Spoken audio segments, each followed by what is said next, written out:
नमस्कार बच्चों। देखिए आज के लेक्चर में हम लोग समझेंगे, क्या समझने जा रहे हैं। देखिए डॉट प्रोडक्ट ऑफ वेक्टर। आज हम लोग वेक्टर का डॉट प्रोडक्ट पढ़ने जा रहे हैं और जो नेक्स्ट लेक्चर आपका आएगा ये क्रॉस प्रोडक्ट आएगा। देखिए डॉट प्रोडक्ट और क्रॉस प्रोडक्ट का जो रिलेशन है एक दूसरे से मतलब मिलता जुलता रिलेशन है, ये हम कह सकते हैं। यदि आपको डॉट प्रोडक्ट यदि अच्छे से क्लियर है तो क्रॉस क्रॉस प्रोडक्ट को समझने में कोई दिक्कत नहीं होगा। तो चलिए, और क्या हाल चाल? बढ़िया, मजे ले रहे हैं या पढ़ाई हो रही है? कोई बात नहीं, करना तो आपको ही है। हाँ, चलिए आगे हम लोग देखते हैं डॉट प्रोडक्ट ऑफ वेक्टर। इसे हम स्केलर वेक्टर भी बोलते हैं।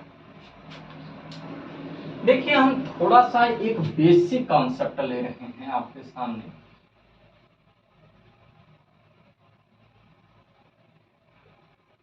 ये आपका वेक्टर ए है, ये आपका वेक्टर बी है, ये थीटा है। यहाँ पे यदि हम A dot vector B equal to magnitude of vector A dot vector B equal to, यदि हम बातें करें तो vector A dot vector B equal to magnitude of vector A dot magnitude of vector B cos theta.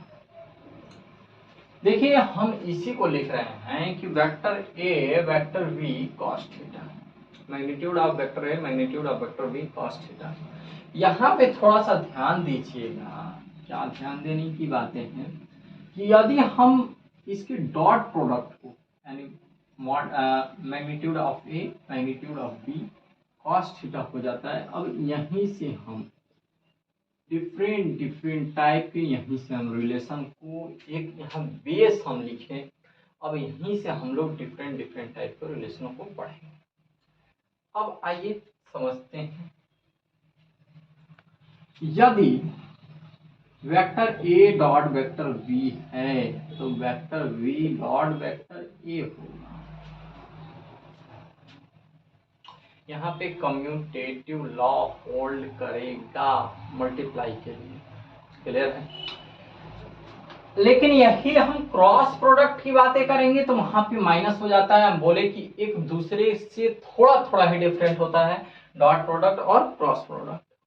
तो जब हम cross product पढ़ाएंगे तो थोड़ा थोड़ा इसकी भी बातें करेंगे, तो ये हो जाता है। लेकिन अब थोड़ा सा ध्यान देने वाली बातें ये हो गई कि यदि हम इसको परपेंडिकुलर लें, इसको यदि हम थीटा इक्वल टू 90 डिग्री ले रहे हैं तो vector A dot vector B equal to ये आपका जो होगा ये क्या होगा, magnitude of vector A magnitude of vector B cos 90 degree. और कॉस 90 का वैल्यू कितना होता है, कितना होता है, क्या होता है, साइन जीरो का जीरो। मैं आप लोग को बताया था कि यदि 90 डिग्री, यदि इस तरह के एक आप लोग के पास हम शॉर्ट ट्रिक दिया था, यदि साइन 90 डिग्री पूछे कॉस 90 डिग्री पूछे तो इसके देखिए बीच वाला को उठाइए, इसका कितना आ जाता था 1, इसके बीच वाला को उठाइए 0, तो यानी कॉस 90 डिग्री का वैल्यू मेरे पास कितना आ जाता था, 0 आ जाता था। क्लियर है कि नहीं है? तो ये जब 0 हो गया तो ये आल 0 हो जाएगा, यानी vector A dot vector B equal to 0। यहां से हमें एक रिलेशन फाइंड होता है, मिलता है। लेकिन हम यदि यही cos 0 की वैल्यू यदि हम रखते हैं और 0 डिग्री लेते हैं तब देखिए क्या होता है।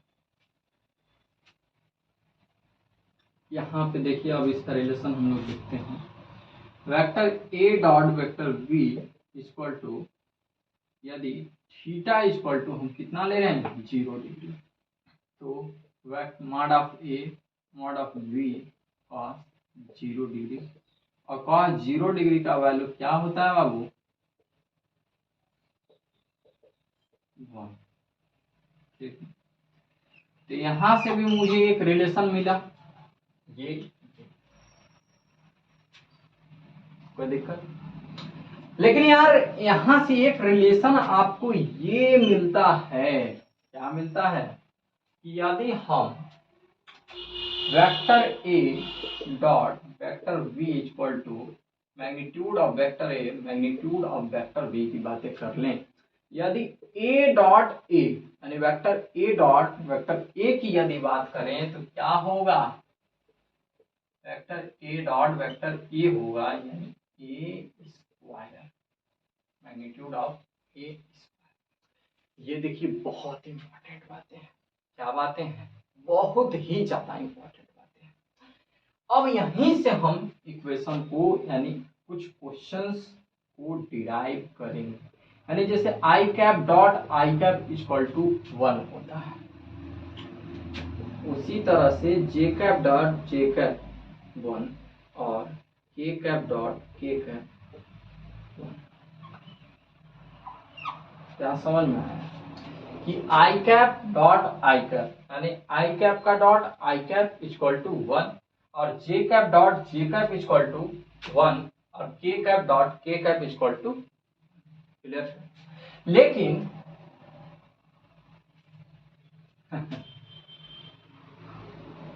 यहां से एक चीज और आपको समझिएगा थोड़ा सा कि यदि आई कैप जे कैप इसकी वैल्यू जे कैप के कैप आई कैप ये जो हैं ये आपके 0 होंगे। क्या होगा? 0। इतनी बातें समझ में आई कि नहीं आई? बोलिए, इतनी बातें समझ में आई कि नहीं आई? बोलिए। अब हम कुछ देख लेते हैं के कैप आई कैप, ठीक है? ये क्या अब नेक्स्ट है, आइए देखिए। यहां तक मुझे लगता है ये सब देखिए इंपॉर्टेंट प्रॉपर्टी है। मैं यहीं से कुछ आप लोग को इस फिगर के माध्यम से इतना प्रॉपर्टी समझाया बताया, कुछ है ही नहीं, खाली एक पॉइंट पे हम डिस्कस किया है मेन रूप से, और इसके बाद सभी पॉइंट आपके क्लियर होते चले गए। लेकिन अब देखिएगा जब हम बातें करते हैं, एक चीज और यहां से देख लीजिए, यदि हम cos थीटा की वैल्यू फाइंड करें यानी वेक्टर ए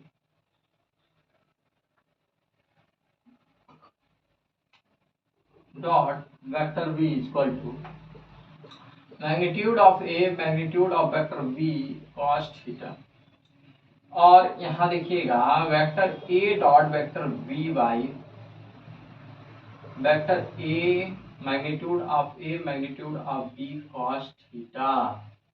तो cos थीटा इक्वल टू क्या आ गया, vector B by magnitude of vector ए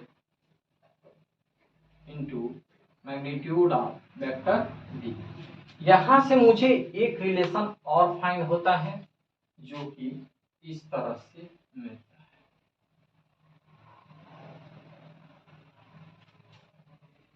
अब बताइए अब क्या दिक्कत है, cos थीटा की वैल्यू निकल गई। अब यहां पे देखिए थीटा जो है ये हमेशा पूछता है कि दो एंगलों के बीच का रिलेशन हमेशा पूछा जाता है। आइए आगे हम लोग समझते हैं।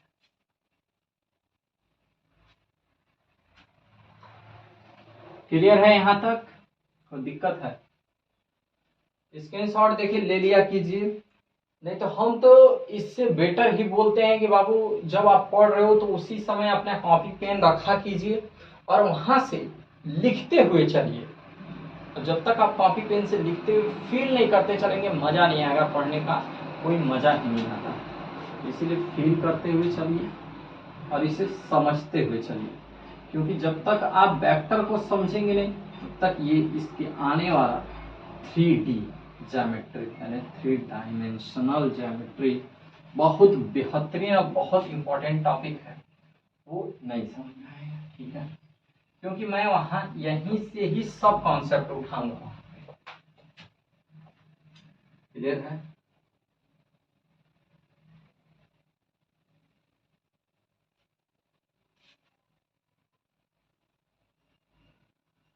क्लियर है कि नहीं है? बोलिए।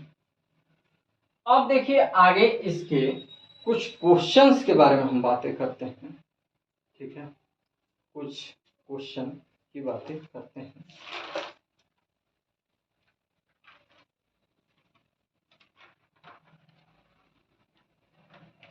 यदि मान लीजिए आपके पास दे रहा है, बहुत बेहतरीन क्वेश्चन है, मान लीजिए कि वेक्टर a बराबर a1 i कैप दिया है प्लस b1 j कैप दिया है प्लस c1 k कैप दे रहा है, and vector b equal to दे रहा है a2 i cap plus b2 j cap plus c2 k cap, इस तरह से दिया है।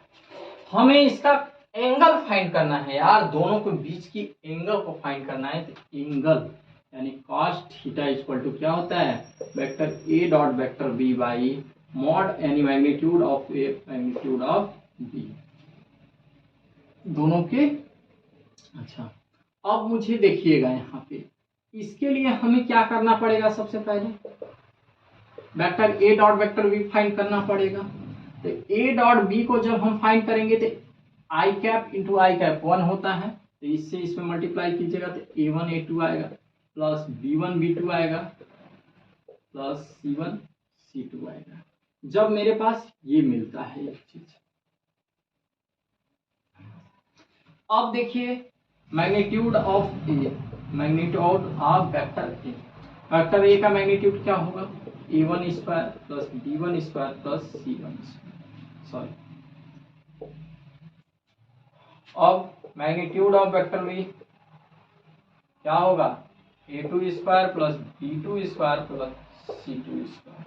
अब देखिए, अब इसी फार्मूले पे रखते हैं, यानी cos थीटा इक्वल टू क्या होगा, यहाँ पे a1 a2 plus b1 b2 plus c1 c2 भाई, यहाँ पे देखिए रूट में a1 square plus b1 square plus c1 square into क्या आ जा रहा है, a2 square plus b2 square plus c2 square. यहाँ से देखिए मेरे पास एक cos थीटा का यदि इस रूप में दे, एक रिलेशन यहाँ से ये निकल के आ रहा है।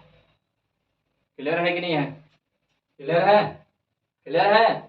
चलो तब स्क्रीनशॉट ले लीजिए, स्क्रीनशॉट देखिए, यहाँ पे देखिए आप वेक्टर पढ़ रहे हो जनाब, यहाँ पे स्क्रीनशॉट मत लेना, स्क्रीनशॉट इसको आप कॉपी में लिखो। क्या करोगे, कॉपी में लिखो। आइए देखते हैं हम लोग एंगलों को फाइंड करने के लिए कुछ क्वेश्चंस आपके पास हम लेकर आ रहे हैं। देखिए कुछ क्वेश्चन को आगे हम बताते हैं आपको।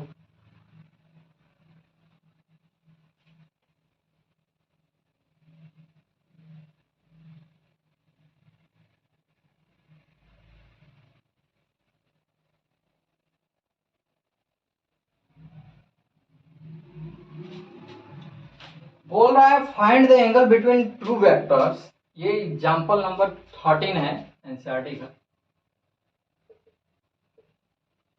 बहुत बेहतरीन क्वेश्चन दे रहा है, बोल रहा है find the angle between two vector, यानी दो ठो वेक्टर दिए हुए हैं। बोल रहा है यार कि व्हेन, जब vector a dot b equal to 1 दे रहा है, फिर बोल रहा है कि यार टू वेक्टर दिए हुए हैं, vector a and vector b with magnitude 1 and 2 respectively, यानी वेक्टर मैग्नीट्यूड a क्या दिया है 1 और मैग्नीट्यूड b इक्वल टू क्या दे रहा है b2। अब तब हमें पता है क्या होता है formula, cos theta equal to vector a dot vector b by mod of a magnitude of b। अब देखिए हमें बस क्या करना है, ये क्वेश्चन दिया है, इसी फार्मूले पे पुट कर दो, आ जाएगा आपका answer 1 a dot vector a vector b equal to 1। अब देखिए इसका 1 इंटू 2 यानी 1/2, यानी cos थीटा इक्वल टू, अब देखिए यहाँ पे cos में किसका वैल्यू 1/2 होता है, cos में किसका वैल्यू 1/2 होता है, cos क्या दे रहा है, हाँ तो आप बोलेंगे cos 60, तो थीटा इक्वल टू क्या आ जाएगा आपका 60 डिग्री। क्लियर है कि नहीं है। चलिए अब देखते हैं इसी तरह से नेक्स्ट क्वेश्चन को, फाइंड द एंगल बिटवीन, इसी तरह से सेम देखिए बेहतरीन क्वेश्चन यह भी है। देखिए एंगल फाइंड करने के लिए एक तो हमेशा आता है, एंगल फाइंड करने के लिए एक हमेशा आता है कि एंगल हम फाइंड कैसे करेंगे। देखिए 14 क्वेश्चन आपके पास दिया है, 14 क्वेश्चन दे रहा है, क्या दे रहा है,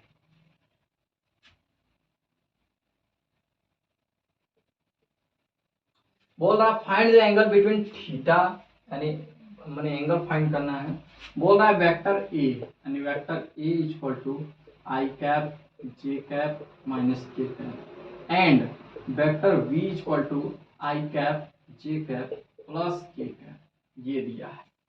अब बोल क्या रहा है, बोला है कि इसके बीच का एंगल फाइंड करो। आप लोग को दिखाई दे रहा है क्लियर? चलिए बहुत बढ़िया। तो हमें एंगल फाइंड करने के लिए पहले फार्मूला आप लिख लो। क्या होता है formula? cos theta equal to vector A dot vector B by magnitude of A magnitude of B. तो सबसे पहले यार हम फाइंड यहाँ पे क्या करेंगे, ए डॉट बी।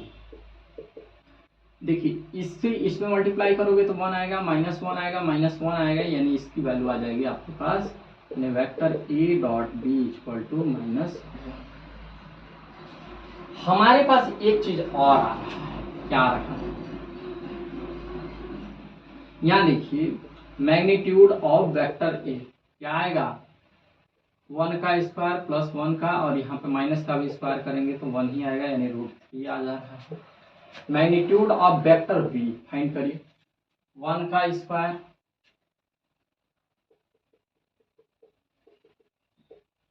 रूट में 3 आ रहा। हमें अब cos थीटा की वैल्यू फाइंड करनी है, यानी cos theta vector A dot vector B -1। अब देखिए √3 इंटू √3 क्या हो जाएगा, -1/3, यानी थीटा की वैल्यू क्या हो जाएगी, cos इनवर्स -1/, यानी थीटा इक्वल टू क्या आ गया आपका, ये आ गया। क्लियर है कि नहीं है, क्लियर है कि नहीं है, क्लियर। चलो देखिए सबसे इंपॉर्टेंट अब एक टॉपिक पे हम और डिस्कस करने जा रहे हैं आपके सामने, तब हम नेक्स्ट क्वेश्चन को आप लोगों को उठाएंगे। देखिए प्रोजेक्शन क्या होता है, क्या होता है, हम जो नेक्स्ट टॉपिक पे बातें करेंगे, प्रोजेक्शन ऑफ ए। तब हम डिफरेंट टाइप का आपको क्वेश्चनों को सॉल्व कराएंगे। उससे पहले हम लोग ये समझते हैं कि प्रोजेक्शन क्या होता है।